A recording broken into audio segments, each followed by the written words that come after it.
Prologue: The Silent Sleepers. For millennia, the Forlax Dominion had reigned supreme across the stars, their empire stretching across vast sectors of the known galaxy. Born from luminous, semi-fluid biometal, they were hailed as one of the most intellectually advanced species, harnessing the secrets of quantum mechanics while others still grappled with fire. Yet, despite their brilliance, there was one absolute rule that no one dared break, the commandment that echoed through the cosmos itself. Never wake the Terrans. This ancient decree was etched into the very fabric of galactic history, a whispered warning passed down through generations, and engraved in the annals of every dominant civilization. But why such fear? The Terrans were hardly imposing. The records painted them as fragile, carbon-based beings, easily outmatched by more physically superior species, and slow in comparison to the speed of cybernetic minds. So why had they vanished, drifting into eternal slumber aboard colossal stasis arcs, their stillness as deep as the mysteries surrounding them? No one knew, and even more crucially, no one dared to discover the truth. That is, until one reckless scientist dared to break the silence. What do you think? What could possibly be so dangerous about the Terrans? Drop your thoughts below. Chapter 1: The Forbidden Experiment. Chief Science Officer Sci-Fi stood on the observation deck of the Vexularis Prime, the research vessel that had become an unintentional witness to history. His eyes were locked onto the site outside the viewport, an ancient Terran ark, floating lifelessly in the expanse of space. It was a relic from an era long past, its design crude and outdated by Forlax standards. The hull was a patchwork of bulky metal plates, poorly sealed seams, and energy shielding that flickered with inefficiency. To Xiphos, it seemed almost comical, a testament to the primitive ingenuity of a species who once stood on the precipice of oblivion. And yet, despite its obvious antiquity, there was something deeply unsettling about it. As he scanned the ark, an unshakable sense of unease coursed through him, a tremor in his biometallic form that he couldn't quite explain. The strange markings that covered its surface seemed to pulse in his mind, a silent warning. The ship had been drifting for centuries, untouched, its purpose a mystery that had haunted the galaxy for as long as Xiphos could remember. The Dominion's orders had been clear and simple: observe, never interfere. The Terrans were not to be disturbed. Yet, as Xiphos continued his scan, a voice behind him interrupted his thoughts. This is the greatest mystery in galactic history. Zale-2's voice rang with enthusiasm, their liquid crystalline form shimmering with excitement. A freshly minted graduate from the Dominion Science Academy, Zale-2 was brimming with raw curiosity and idealism, a dangerous combination for someone bound by such a commandment. What if we've misunderstood them? What if they're not truly sleeping at all, but waiting for a signal? Xiphos turned slowly, his gaze cold. You don't understand, Zale-2. The Terrans are not to be disturbed. They are in slumber by design, by their own will. The consequences of breaking this law are beyond our comprehension. But Zale-2 was undeterred, their crystalline form flickering brightly as they leaned forward. But what if we're wrong? What if they've left us a clue, something hidden, something intended to be discovered? Xiphos hesitated, a flicker of doubt flashing through his mind. He had spent his life following the scientific method, always questioning, always pushing the boundaries of knowledge. But this was no ordinary question. This was the very heart of a law that had been in place for eons, a law that had kept the peace of the galaxy and prevented untold destruction. The young scientist's words echoed in his mind. What if? What if the Terrans weren't sleeping at all? Curiosity gnawed at him, a fire deep within. He knew what the command was, he knew the cost of disobedience, but the allure of uncovering the truth was almost too strong to resist.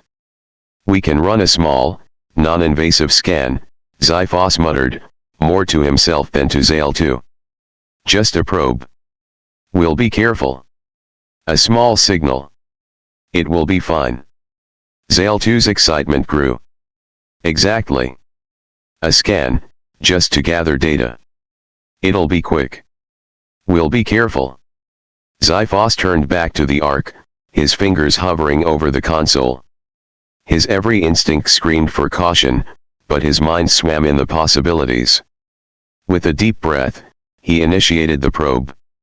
A pulse of energy shot from the Vexularis Prime, a small, harmless beam aimed at the ancient vessel. The moment the probe's energy signature brushed the surface of the Ark, something changed. The dormant Ark shuddered. It was subtle at first, a low hum that reverberated through the cold, empty void of space. But then, the symbols etched into the hull of the ship began to glow, their light flickering to life with an eerie, otherworldly rhythm. Xyphos' heart skipped a beat as a sudden realization slammed into him. It was reacting. "Aboard," he screamed, his voice sharp with panic. But it was too late. The hum grew louder, more insistent, vibrating through the very fabric of space.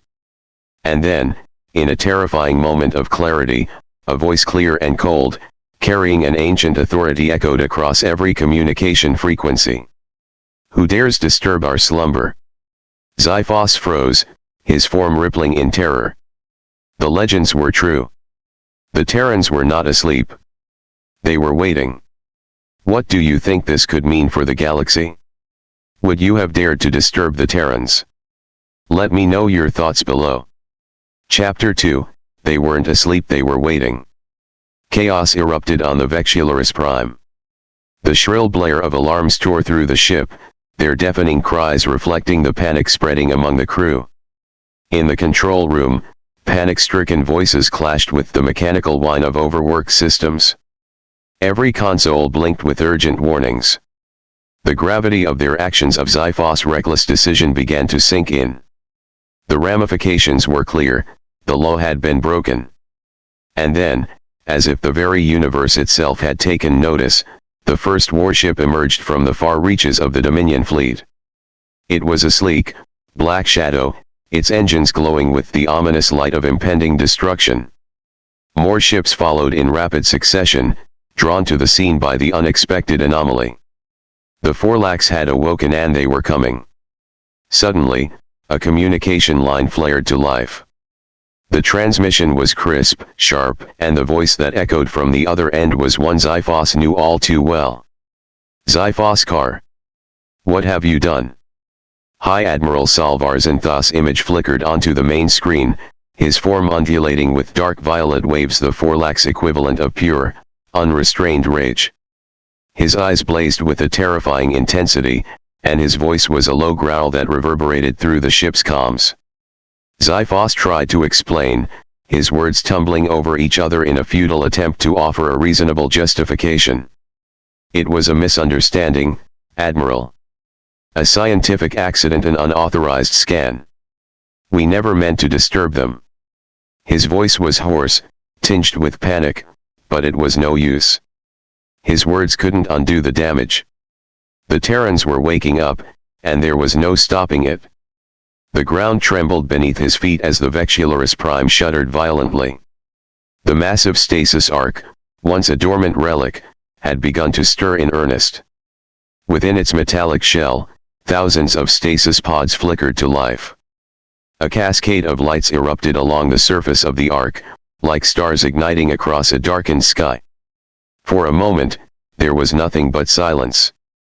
Then, with a bone-rattling roar that seemed to shake the very fabric of reality, the Ark's ancient engines came to life. The low growl of machinery rose to a deafening crescendo, shaking off the weight of centuries-old dust and inertia. The Terrans weren't waking up slowly. They weren't groggily stretching from their long slumber. No, they were awakening all at once, a tidal wave of life that surged through the ancient ship, reverberating across space like a pulse. Xyphos felt a cold wave of dread wash over him as the truth began to set in. It wasn't just the Ark that had stirred, it was the whole of them. They were rising, every last one of them, all at once. And then the horrifying revelation came like a cold slap across his face. For millennia, the Dominion had believed that the Terrans had entered stasis to preserve themselves from some great extinction, a desperate attempt to outlast an apocalypse they could not survive. This had been the cornerstone of the myth that had kept the galaxy at peace. The Dominion's scholars, including Sci-Fi himself, had assumed that the Terrans were waiting for the universe to heal, that their slumber was one of necessity, not choice. But as the stasis pods continued to ignite, as the massive engines rumbled to life, Sci-Fi realized they had been wrong. The Terrans had not entered stasis out of necessity. They had not chosen to sleep in order to survive an extinction event. No, the truth was far worse. The Terrans had chosen to enter hibernation not out of desperation, but out of sheer, cosmic-level boredom. Sci-Fi's mind reeled. The Terrans weren't preserving themselves from the ravages of time or cosmic disaster. They had put themselves to sleep because they had grown tired of living, tired of the universe itself. They had done it as a means to escape the monotony of existence. They had entered stasis to wait for something new to wake them, a change, a challenge, a reason to rouse from their slumber and find excitement again. The Terrans had not feared extinction. They had outlived it, only to grow bored with the unending repetition of their lives. They had chosen hibernation as a form of respite from the endless stasis of their own minds. The weight of this truth settled heavily on Sci-Fi. This wasn't a species preserved for survival, it was a species that had slept through the eons simply because they had nothing left to do but wait for something interesting to happen. And now that they were awake, what exactly were they going to do? What would it mean for the galaxy if the Terrans had truly grown bored of everything? Would they be a threat or just another challenge for the universe to face? Share your thoughts below. Chapter 3, The Prank of the Millennium. Ambassador Selvaris Katan stood tall, their form shimmering in flawless symmetry as they led the diplomatic delegation of the Forlax Dominion. Each movement was meticulously controlled, a display of impeccable discipline and years of rehearsed diplomacy. Their team, made up of the finest minds in the Dominion, followed in perfect alignment, their faces stoic, prepared for the delicate negotiations ahead. They were entering a critical moment in galactic history after all. The Terrans had been awakened early, a violation of a law that had been considered sacred for millennia. As they were escorted into the heart of the Terran Ark, the first thing that struck them was the casualness of it all. Instead of the fierce warriors or meticulously organized officials they had expected, the Forlax delegation was greeted by a bewildering sight: humans Terrans in nothing more than pajama sets, their disheveled hair tangled, as they sipped steaming mugs of coffee. The scene felt like an irreverent mockery of everything the Forlax held dear. Here they were, representatives of one of the oldest and most advanced empires in the galaxy, standing face to face with beings who appeared to have just rolled out of bed. The Terrans showed no signs of urgency, no trace of alarm over the unwarranted intrusion. It was as though they were merely hosting a late morning tea party, nothing more. Ambassador Selvaris exchanged a quick glance with their team, trying to suppress a rising sense of confusion. There was an odd tension in the air, but not the kind they were prepared for. Among the humans, a tall, dark-haired individual emerged from the group, their presence commanding despite their apparent disinterest. With an air of weariness, the Terran leader who, for reasons unknown to the Forlax, had decided to remain in their pajamas took a slow sip from their mug. They exhaled deeply, with such a drawn-out sigh of annoyance that it was practically recorded in the galaxy's archives as the deepest sigh in history. "So, let me get this straight," the human said, voice dripping with exasperation. "You woke us up, centuries early, because of curiosity." Ambassador Selvaris, despite their carefully trained composure, felt the weight of those words. They had expected anger, maybe even violence, but this was different. There was a deep-rooted frustration here, a kind of irritated boredom that the Forlax couldn't have prepared for. "On behalf of the Galactic Dominion, we offer our sincerest apologies," Selvaris began, voice smooth and diplomatic. "And we dash. Save it, Sparkles," the Terran leader cut them off with a dismissive wave, rubbing their tired eyes as though Selvaris' presence were more of an inconvenience than a matter of interstellar diplomacy.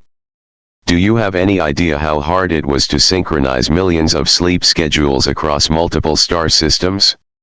Do you know what happens when you wake up a civilization too soon? Selvaris hesitated, taken aback. This was not the response they had prepared for. The Terrans were supposed to be disoriented, panicked, perhaps even hostile. Instead, they seemed irritated and far more awake than Selvaris had anticipated. War. Selvaris ventured, trying to bring the conversation back on track. The Terran leader shook their head slowly, as though Selvaris were a child making an obvious mistake. Worse. We're grumpy. The words hung in the air like a thunderclap. For the first time since arriving, the Forlax delegation was utterly speechless. Grumpy. The Terrans were grumpy about being awoken? The idea seemed preposterous. A species that had been in stasis for centuries, waiting no, sleeping through the ages, now complaining because their sleep had been interrupted? The Terran leader took another sip of coffee, their face a picture of passive annoyance. You know how hard it is to coordinate a civilization's sleep cycles. We have millions of minds syncing up, trying to rest at the same time. But when you wake us up too early, it messes everything up. Now we've got people trying to go back to bed, people who can't remember what day it is, and half of us are still hungover from the dream party we had before the shutdown. And on top of that, I have intergalactic diplomats showing up in my pajamas. They paused, eyeing Selvaris. Really, though? Next time, could you at least send a text before you wake up the whole planet? For the first time in what felt like centuries, Selvaris Katan blinked. Nothing they had studied or predicted could have prepared them for this. The Terrans weren't upset because their survival was at risk or because their world was ending. No, the issue was far more trivial and yet, in its own way, it was catastrophic for the calm, orderly world of the Forlax. Grumpiness, it seemed, was now the least of their concerns. What do you think? Was this an inevitable consequence of waking up the Terrans early? Could the galaxy survive such a unique civilization? Let me know your thoughts below. Chapter 4, The True Galactic Power Awakens. The galaxy learned many things that day. Things that could not have been predicted, things that would shake the very foundation of the interstellar order. First, the ancient Terran arcs, those once thought primitive, outdated relics, were not just relics at all. In fact, they were so advanced that Dominion technology, which had been celebrated for millennia as the pinnacle of innovation, now looked like crude stone tools in comparison. The seemingly haphazard metal designs and the seemingly outdated systems housed within the Terran arcs hid layers of technology so complex, so far beyond anything the Dominion had conceived, that they barely understood the initial data coming through their scans. The energy grids, the stasis chambers, the advanced AI systems, they were all woven into the ship's very structure, as if the Ark had grown its own intelligence. The Dominion scientists were left scrambling to reverse engineer concepts that should have been impossible. Second, the long-standing warnings about the Terrans, those commandments passed down through the ages - never wake the Terrans, weren't warnings because the humans were inherently dangerous. No, they had written those warnings themselves. As a joke. It became clear within moments of their awakening. The Terrans weren't hostile, nor were they inherently threatening, they just had an exceptional sense of humor. A humor that, it turned out, had lasted for centuries in their cosmic slumber. The warnings were part of an elaborate prank, an intergalactic inside joke meant to lighten the atmosphere in a universe that had, over time, grown far too serious. Every civilization that had encountered the Terrans before their slumber had taken the "don't wake us" warning far too seriously, assuming it was a plea for mercy. But the truth was far less grim. It was simply a part of a vast, timeless practical joke that no one had figured out, until now. And third, and perhaps most terrifying of all, the Terrans had unfinished business. Within weeks of their reawakening, the galaxy witnessed an unprecedented transformation. Terrans didn't just return to their old ways, they remade the galaxy in their own image, and they did so with a casual, almost indifferent ease that left the Dominion military watching in awe and fear. They didn't launch invasions or wage wars to claim dominion over planets. Instead, they quietly restructured entire sectors quietly, but profoundly. They introduced universal Wi-Fi across the galaxy. No longer were people confined to patchy communications. Every planet, every station, every ship now had access to an uninterrupted, super-fast signal. Communication flowed effortlessly, and the first thing the Terrans did was open up a digital marketplace to bring back foods that hadn't been seen in centuries. Snack foods, from ancient chips to sodas long thought extinct, were resurrected with the kind of energy that made the Dominion question their own priorities. Then, with the flick of a switch, long-lost entertainment platforms were rebooted.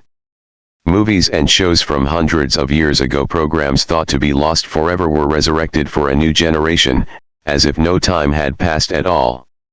The Dominion military, which had been watching from their ships in growing concern, now observed in horror as the Terrans casually terraformed moons, redesigned entire solar systems, and most disconcerting of all, launched an intergalactic food delivery service that guaranteed deliveries to any planet in under 30 minutes, or your money back. This was not how the galaxy had imagined their reawakening. The most fearsome warrior species the galaxy had ever known. They were gently taught the concept of chill. How to take a break, how to let go of their armor and simply enjoy the moment. The Terrans didn't just teach the art of relaxation, they spread it. They laughed in the face of war and conflict, replacing centuries of military doctrine with something truly terrifying for the Dominion: potluck dinners and casual Friday meetings. That's right. Potluck dinners. Where generals and diplomats alike exchanged recipes and shared their favorite comfort foods rather than strategies for galactic domination. Intergalactic disputes, instead of being resolved through weapons or war councils, were now arbitrated through board games and karaoke competitions. The galactic stage had transformed into an odd mix of diplomacy and social events, where people didn't meet to discuss power struggles, but to have a good time. Games of Monopoly and charades became the preferred tools for resolving tensions, their outcomes no less impactful than the results of decades of interstellar negotiations. And perhaps most disturbing of all, the Terrans introduced a new universal law that swept across the entire galaxy with remarkable speed. All diplomatic disputes must be resolved over pizza. Yes, pizza. The seemingly innocuous dish of dough, cheese, and toppings had now become the cornerstone of galactic diplomacy. No longer would planetary leaders convene in grandiose council chambers or high-tech embassies. No, now they gathered in casual eateries, sitting around circular tables laden with slices of pizza, discussing matters of war and peace with cheese-stained fingers. The Dominion was forced to watch, powerless, as their once unshakable system of order crumbled under the weight of the Terrans' unique brand of chaos. War ceased not because of treaties, but because of pepperoni. Planetary boundaries were redrawn, not by military might, but by a new and terrifying force, the urge to binge-watch together. The Terrans were no longer just a species. They had become the force that reshaped the galaxy. The true power of the universe was not in advanced technology, vast fleets, or ancient laws. It was in laughter, in food, in human connection. And as the Dominion scrambled to keep up with these cosmic pranksters, they were left with only one sobering realization. The Terrans had won not with weapons, but with a joke. What would you do in the face of a civilization that conquers with pizza? How long do you think the galaxy can resist their chill? Let me know your thoughts below. Chapter 5, The Ultimate Twist. 1 year later, the galaxy had been utterly transformed. What had once been a cold, rigid, and methodical order was now a chaotic and strange new world, one where the rules of diplomacy, war, and even culture had been completely rewritten. The Forlax Dominion, once the epitome of stern order and discipline, had abandoned its centuries-old bureaucracy in favor of a new form of leadership: cosmic coffee club summits. These gatherings were held in the most unexpected of places: cafes, lounges, and even open fields, where leaders of planets and species met to discuss galactic affairs over steaming cups of coffee, often accompanied by donuts or pastries. Formalities had given way to comfort, and the seriousness of previous millennia was now a faint memory. The feared void stalkers, the apex predators of the galaxy, creatures so terrifying that entire sectors had been built to avoid them, had undergone a drastic transformation. Once known for their lethal prowess and unnerving stealth, the void stalkers were now certified meditation instructors. With their dark, sleek forms and piercing eyes, they taught the art of inner peace and mindfulness to civilizations far and wide, leading calming sessions for diplomats, soldiers, and civilians alike. The galaxy's once unshakable power structures had given way to the idea that peace could be found not in power or weapons, but in quiet reflection and well-brewed coffee. Yet, amidst this newfound tranquility, Sci-Fi, who had spent the past year observing this wild, unpredictable evolution of galactic life, noticed something strange. He had seen it happening slowly at first, subtle signs that something was amiss. The Terrans, who had once exuded boundless energy, joy, and mischievous delight, were now yawning. It wasn't just the early mornings or the late nights. No, it was deeper. Their excitement, their enthusiasm for life, their constant reordering of the universe, something had shifted. Sci-Fi stood at the window of the Vexularis Prime, staring out at the peaceful galaxy they had reshaped. And then, with an odd sinking feeling, the realization hit him like a blast of cold air. "Oh no," he whispered, his voice trembling with disbelief. "You're not saying..." The Terran leader, who had, over the past year, become the face of their peaceful, joking reign, grinned widely, stretching his arms above his head. "Yeah. We've had fun. But, you know how it is eventually, you get tired again." The words hung in the air like an ominous warning, and as Sci-Fi's eyes locked with the Terrans, he could see the unmistakable signs. The Terrans had become weary. Their cosmic slumber had been interrupted once, and they had awoken to create, to explore, to bring joy to the universe in ways no one had imagined. But now they were ready to sleep again. The entire galaxy trembled at the thought. "You can't just go back to sleep," Selvaris gasped, their form rippling in disbelief. Their diplomatic veneer had cracked for the first time in years. "After everything we've been through, after everything you've done, you can't just go back to sleep." The Terran leader gave a shrug, his grin never fading. "Watch us." It was the ultimate twist, the kind of cosmic irony the galaxy had never seen coming. The most powerful, most disruptive force in the universe, the Terrans, who had turned the galaxy upside down with their irreverent humor and unapologetic antics, now prepared to return to their slumber. Their brief reign had been filled with pizza-fueled negotiations, spontaneous intergalactic karaoke, and endless rounds of board games. They had reshaped every corner of the galaxy with their relaxed, carefree approach. And now, they were ready to step away, ready to go back to sleep. But this time, they left a new warning. A single, simple message appeared on every frequency, broadcasted across the galaxy, sending shivers down the spines of every species that had dared to awaken them. "Don't wake us early. Or else." The implications were clear. This wasn't just a joke anymore. This was a promise, a threat wrapped in a playful, almost sinister tone. The Terrans had shown the universe what they could do when they were awake. Now, they were making it clear that the consequences of disturbing them again would be far worse than anyone could imagine. The galaxy, now fully aware of the Terrans' casual power, would never take sleep for granted again. Every world, every species that had thought they understood the meaning of rest now found themselves standing at the precipice of an uneasy truth. The Terrans had shown them a new kind of power, the power of knowing when to rest, and when to rise again. And as the galaxy held its breath, waiting for the Terrans to slip into their cosmic slumber once more, a universal question lingered in the air: what happens when they wake up next? What do you think? Should the galaxy be afraid of another Terran awakening? Or has the universe just become their playground? Share your thoughts below.